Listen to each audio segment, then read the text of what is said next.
Welcome back viewers, آپ دیکھ رہے ہیں براس ٹیکس اور اب ہمارا شروع ہو گیا ہے لاسٹ سیگمنٹ. جی سید صاحب، اس کو کس طرح سے ہم کنکلوڈ کریں گے یا مزید گفتگو آگے جاری رکھیں گے؟ جواب شکوہ چلے گا ہمارا، ہم اس پر بہت زیادہ جلد نہیں جائیں گے. یہ بہت گہرا ڈاکومنٹ ہے اور اس پہ تفصیل سے بات کرنے کی ضرورت ہے. ایبسلیوٹلی. جو بات ہم نے پہلے کہی سے اقبال ایک ایک معاشرے کے طبقے کا انالیسس کرتے چلے آ رہے ہیں. پہلے انہوں نے مجموعی طور پہ امت کا انالیسس کیا کہ تم لوگ تقسیم ہو چکے ہو ذاتوں میں، قوموں میں، تم لوگ تقسیم ہو چکے ہو، ہاتھ پہ ہاتھ رکھے منتظر فردا ہو، شریعت پہ عمل نہیں کرتے ہو، تم لوگ تقسیم و فرقوں میں آپس میں بٹ گئے ہو.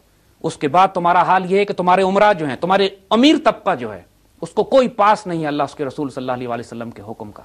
وہ اپنی دولت تقسیم نہیں کرتا غربا میں، وہ اپنی دولت کی مساوی تقسیم معاشرے سے ختم ہو کے رہ گئی ہے. دین و شریعت کو اس نے ترک کر دیا ہے. مساکین ہیں جو دین کی لاج رکھے ہوئے ہیں، لیکن اس کے بعد مساجد میں علماء کا حال یہ ہے، وائز کا حال یہ ہے.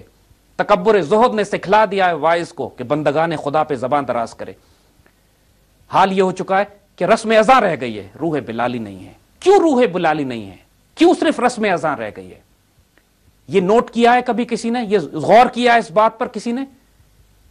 یہ اس وقت یہ عذاب نازل ہوتے ہیں امت کے اوپر جب اس کے علماء کرپٹ ہونے لگے، جب جیسے بات کی ان کا رزق حرام ہونے لگے، جب ان کے اندر وہ نگاہ بلند اور سخن دل نواز نہ ہو. یہ ممکن نہیں ہے کسی قوم کے علماء سٹینڈ لے جائیں حق کے لیے اور وہ قوم خراب ہو جائے.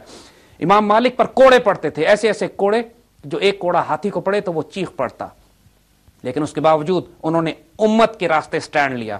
جب بھی کوڑے پڑتے وہ ایک ڈاکو کو دعا دیا کرتے تھے. لوگوں نے ان سے پوچھا کہ جب آپ کو کوڑے پڑتے ہیں بادشاہ وقت سے تو آپ ڈاکو کو دعا کیوں دیتے ہیں؟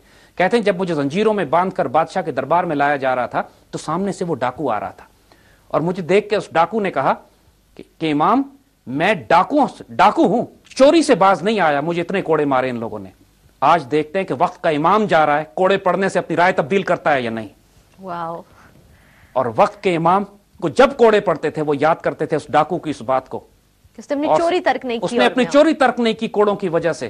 اور میں اپنا امام ابو حنیفہ ایک دفعہ بارش میں جا رہے تھے تو کچھ بچے پھسل گئے بارش میں، تو امام نے ان بچوں سے کہا ذرا بیٹا دھیان کرنا، پھسلنا نہیں. تو وہ بچے کہتے ہیں امام ہماری فکر نہ کریں، آپ نہ پھسلیے گا، آپ پھسل گئے تو امت پھسل جائے گی. یہ تھے وہ امام ہمارے، یہ تھے وہ ہمارے بزرگ، یہ وہ علماء تھے جو امتوں کو سنبھال کے رکھتے تھے. امت کا زوال اس لیے آیا ہے کہ علماء سو بڑھ گئے ہیں علماء حق کے مقابلے میں. علماء حق ختم نہیں ہوئے، آج بھی ہیں، مگر علماء سو بڑھ گئے ہیں. نتیجتاً امت فتنوں میں اور فرقوں میں تقسیم ہو کے رہ گئی، ڈسبیلنس ہو گئی. فلسفہ رہ گیا، تلقین غزالی نہ رہی. وہ نور کہاں سے آتا ہے؟ ایک عالم میں، ایک درویش میں، ایک فقیر میں.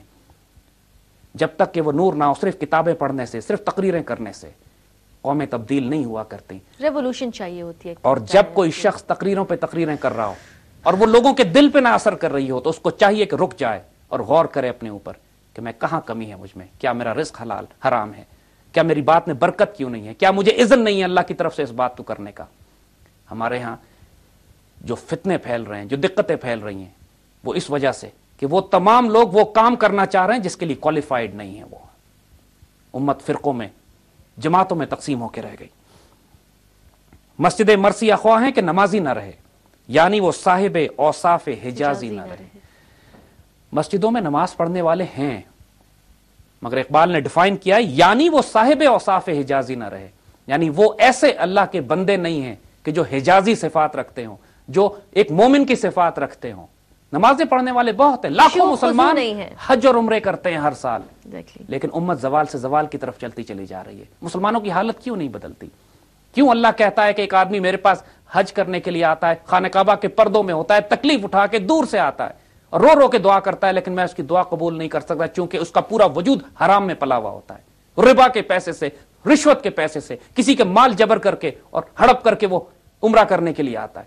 میں کیسے اس کی دعائیں قبول کر لوں؟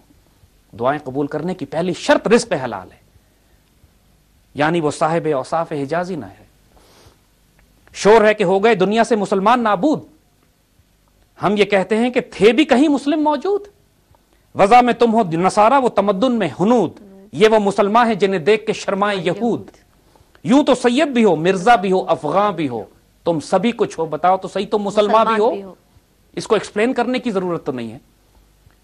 یہاں مسلمانوں کا حال دیکھ لیجئے کیا ہے. امت تباہ و برباد ہو رہی ہے، ان کے عیاشیاں، نیو ایئر نائٹس اور ان کے ویلنٹائن ڈیز ختم نہیں ہو رہے ہیں. وضع میں تم ہو نصارہ، تمدن میں ہنود. ہنود ہندوؤں کو کہتے ہیں.